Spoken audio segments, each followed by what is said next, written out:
Let's take a look at the GK section of CMAT 2023. Now, when we look at the questions, you will see that there is quite a bit of variety in the areas from which these questions have been taken. For those of you who are not very fond of current affairs, the good news is that there is a lot of static GK. At the same time, it's very difficult to say that the pattern will be the same this year.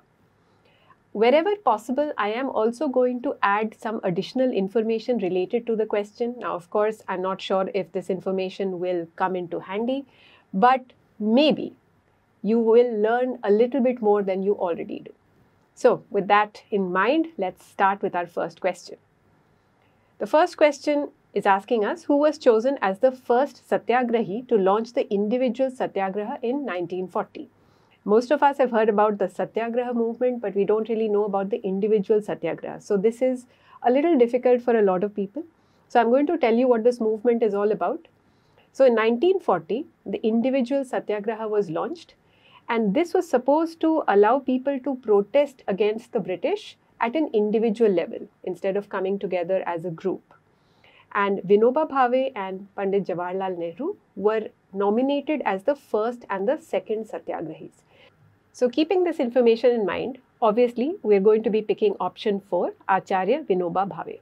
Let's look at question number 2 now. Now these kind of questions look like they will be time consuming, but it's not necessary. If you know about the subject matter, then this is a pretty easy question to solve as well. So statement 1 says, according to IT rules 2021, social media platforms with minimum 50 lakh registered users are classified as significant social media intermediaries.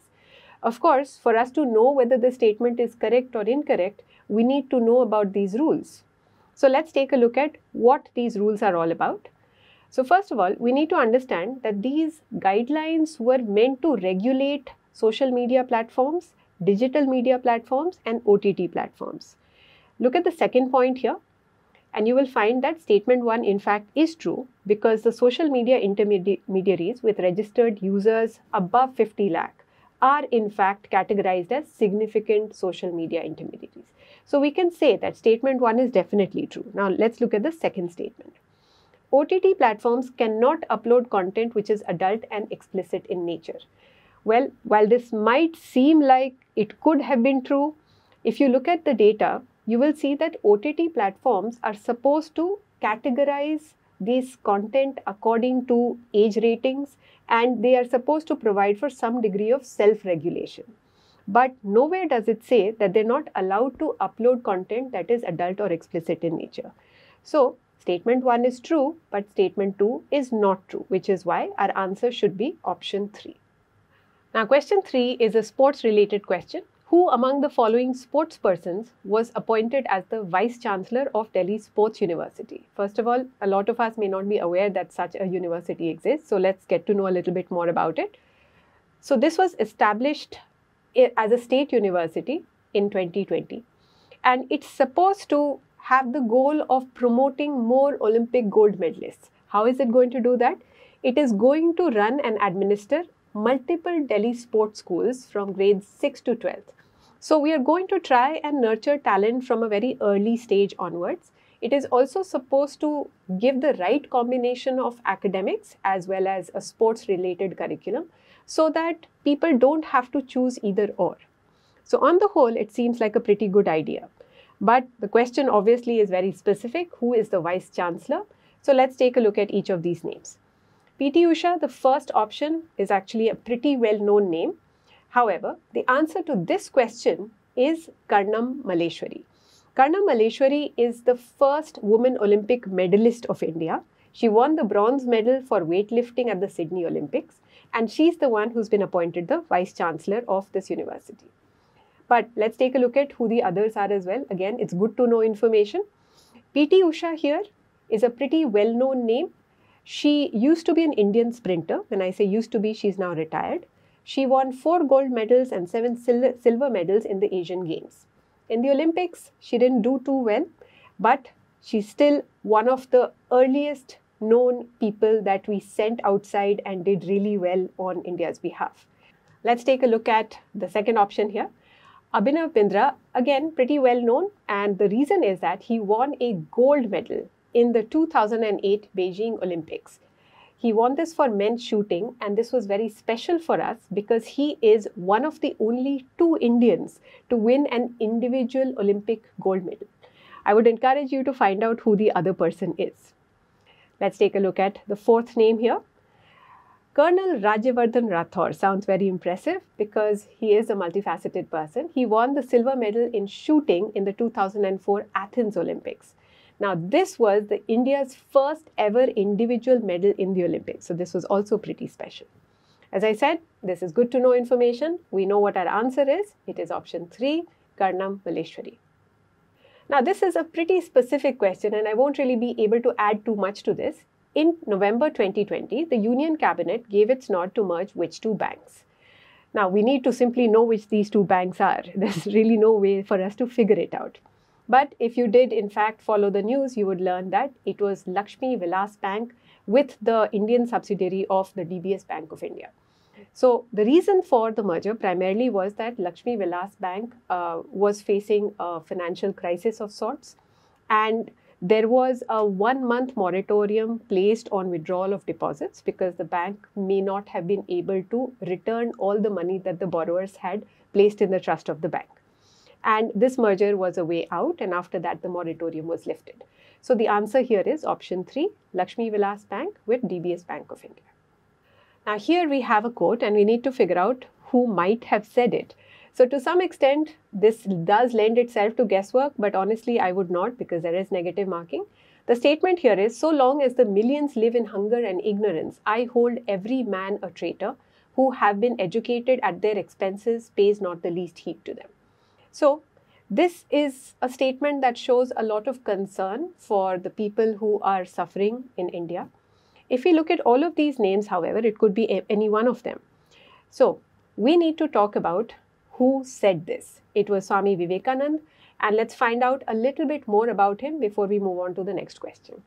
First of all, he was not born Swami Vivekananda. He was born Narendranath Datta. He was the chief disciple of the Indian mystic Ramakrishna Paramhans, and he also therefore later established a mission in his guru's name. Now, once his guru expired or passed away, he became a wandering monk. He traveled all over the country. He saw the plight of the people living in poverty. And he was in fact one of the people who gave us this notion of struggling against the British. So he conceptualized the idea of Indian nationalism. This is something that is not very well known. But let's look at the other information also. Now, he was a delegate at the Parliament of World's Religions, and this is what spread his fame across the world. He made a speech there that really caught the people's attention. This speech began with Sisters and Brothers of America. He's also credited with making Hinduism, or specifically Vedanta, something that is accessible to the whole world rather than India as well. He founded the Ramakrishna Mission and of course the Ramakrishna Math, both of which propagate the Vedanta philosophy. So our answer here is option 2, Swami Vivekananda. Question 6 again is one of those 2 statement questions, but this one is very easy and I believe that most people should have figured this one out. Statement 1 says, the branch of science which shows the interrelationship of living organisms and their environment is called genetics. Well, first of all, we know what genetics is, and it is probably not what this is saying it is. So we know for sure that statement 1 is incorrect. Nevertheless, it's a good idea to find out what the answer is. So the branch of science that shows the interrelationship between living organisms and their environment is called ecology. We know for sure statement 1 is wrong. Now let's take a look at the second statement. Now this says the techniques of recording and reproducing 3-dimensional images is known as lexicography. If you have an interest in word roots, you would know that a lexicon is actually a dictionary. So this has nothing to do with 3D images. Statement 2 is actually talking about a branch of study called holography. Holograms, holography, and so on. So what is lexicography? Obviously, it is the creation, compilation, or the editing of dictionaries.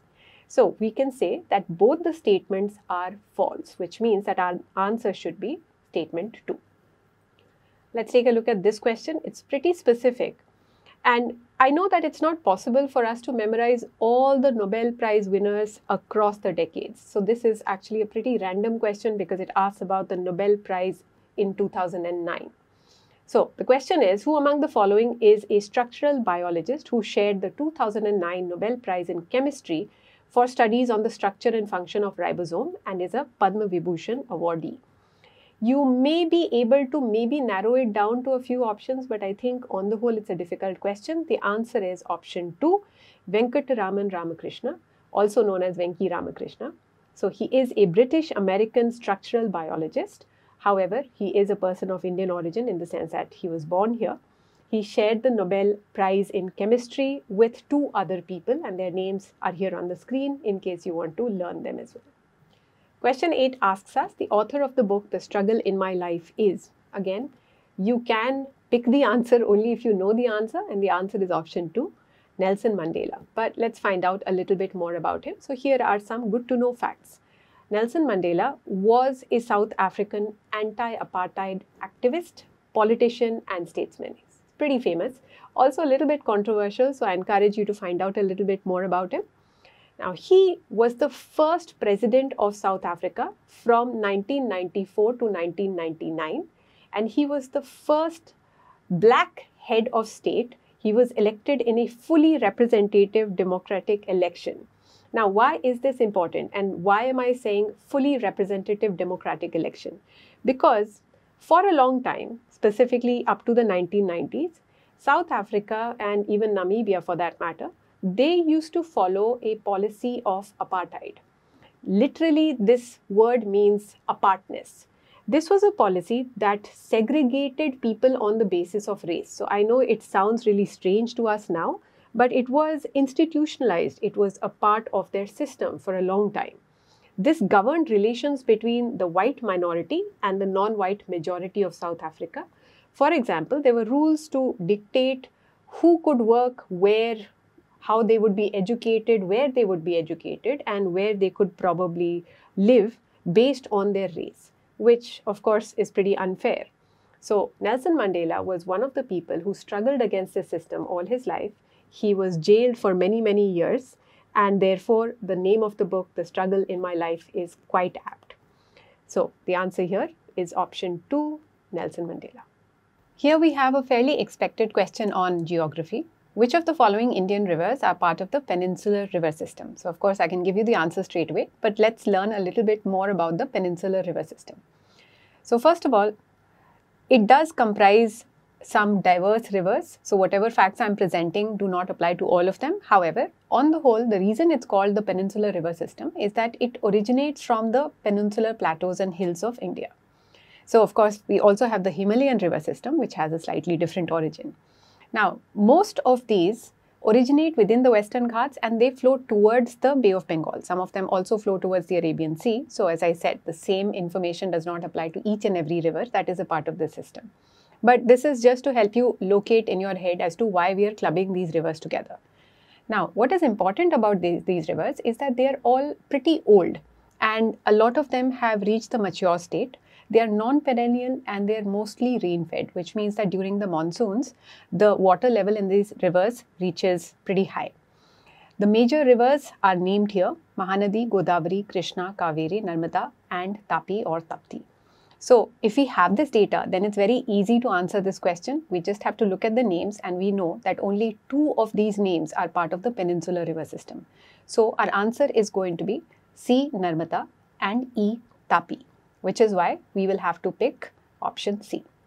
Now this is a fairly easy question. Even if you're not familiar with all the terms, with a little bit of common sense, we can figure out the answer. So we have to match the columns over here. I would look at the first name in the column and it says solarimeter. Now we know that on the whole solar would have to do with the sun. And there is one more that you can probably place, a thermocouple. Thermo has to do with temperature. So even if you're not very sure of what instrument we are talking about, this should help you match A to the third and C to the fourth. Now the moment you do this, you will get your answer. So our answer will be option 4.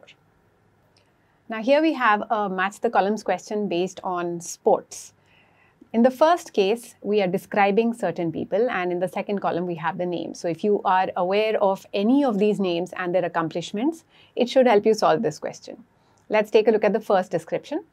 the only Indian to win 2 individual Olympic medals in 2012. Now, this description is slightly inaccurate.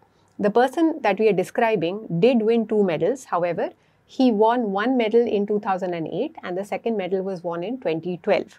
So, I will of course tell you the official answer, but I'm just letting you know that this description itself could be corrected. So, A is actually describing Sushil Kumar and he won these medals for wrestling. So in 2008, he won the bronze medal and in 2012, he won the silver medal, which is a pretty big accomplishment. He was the first Indian in independent India to win 2 individual Olympic medals.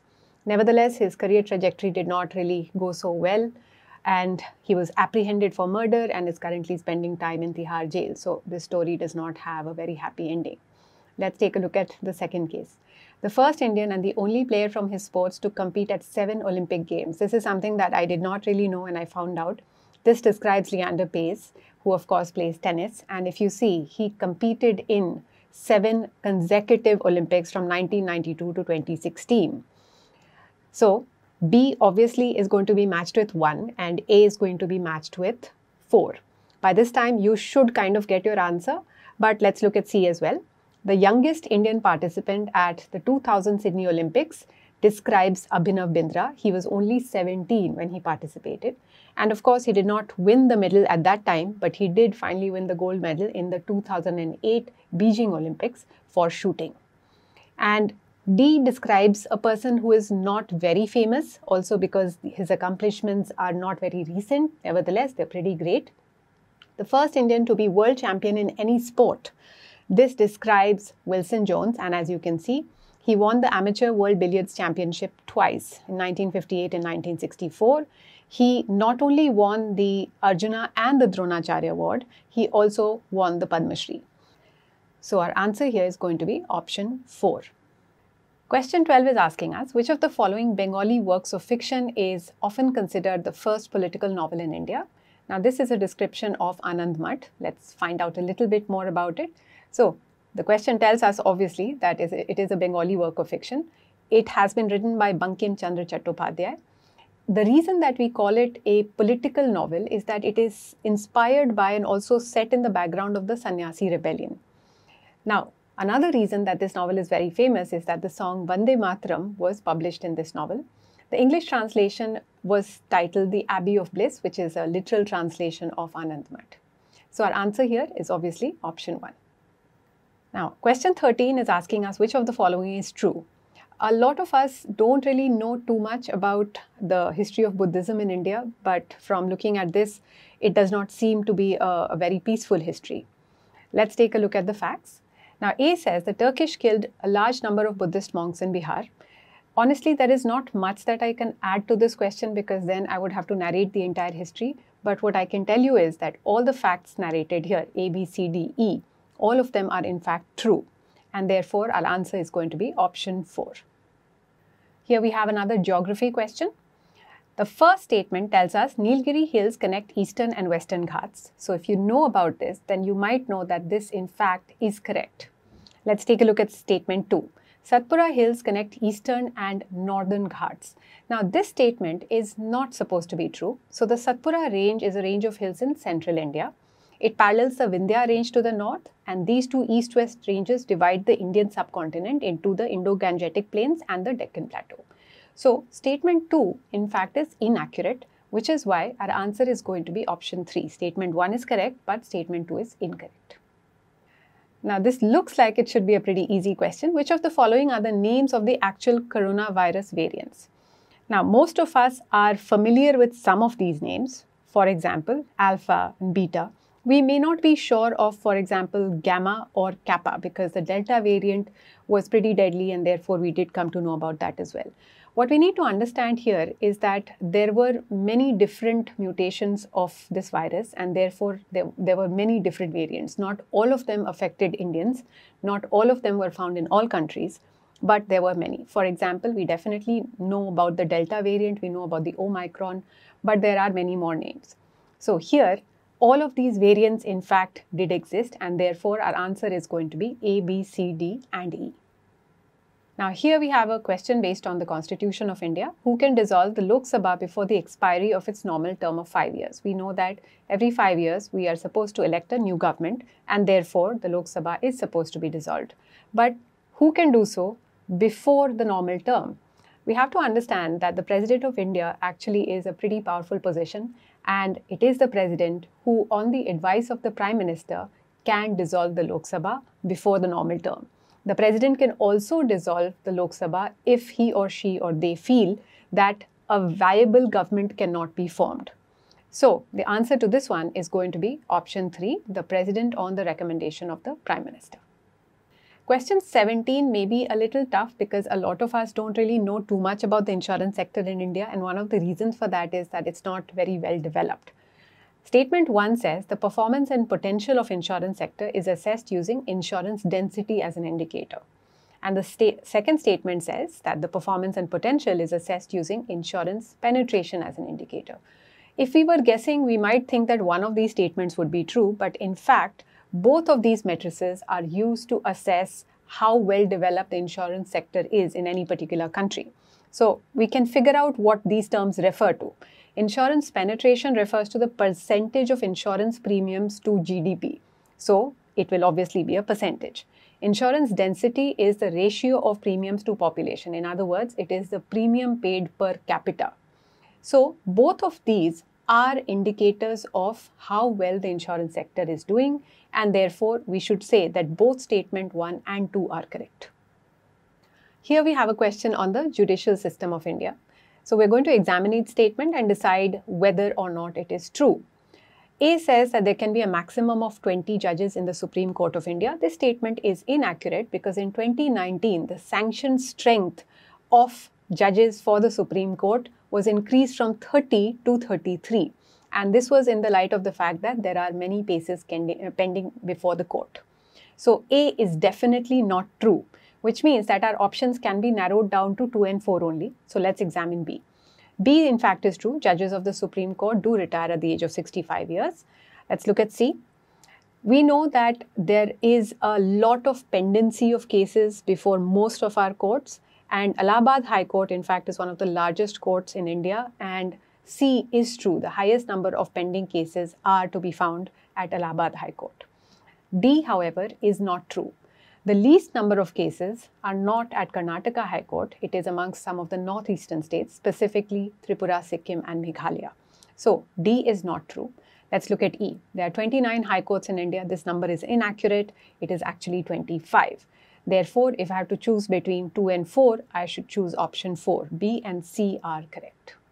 Now, question 19 says, who was associated with the philosophy Divinity in Humanity? This philosophy, in fact, is associated with Swami Ramakrishna Paramhans, who was also Swami Vivekananda's guru. So, the answer here is option 1. Let's take a look at a description for each of these stadiums. The first one is, in fact, called the Rungrado 1st of May Stadium. This is located in North Korea, and that is why a lot of us may be unfamiliar with it. Now, this stadium is primarily used for football. It also holds some athletic events, but mainly it is used for mass events related to the Arirang festival. Now, the name that is most familiar for us, of course, is MCG, and this obviously is located in Melbourne, Australia. But let's look at C. United Center, this is in Chicago, Illinois, United States. This is also the home of the Chicago Bulls. And if you're familiar with this sport, you would know that the Chicago Bulls are associated with basketball. But the same stadium is also home to the Chicago Blackhawks, which is part of the National Hockey League. So 2 sports are played here, basketball and hockey. So of course, C has to be associated with 2. Now, by the time that you get here, you will know what the answer is. Nevertheless, let's look at the last name as well. So Rhodes Stadium, also known as the John and Ann Rhodes Softball Stadium, obviously is used to play softball, but this is located on a college campus in the University of Alabama in the state of Alabama. So our answer here is going to be option 4.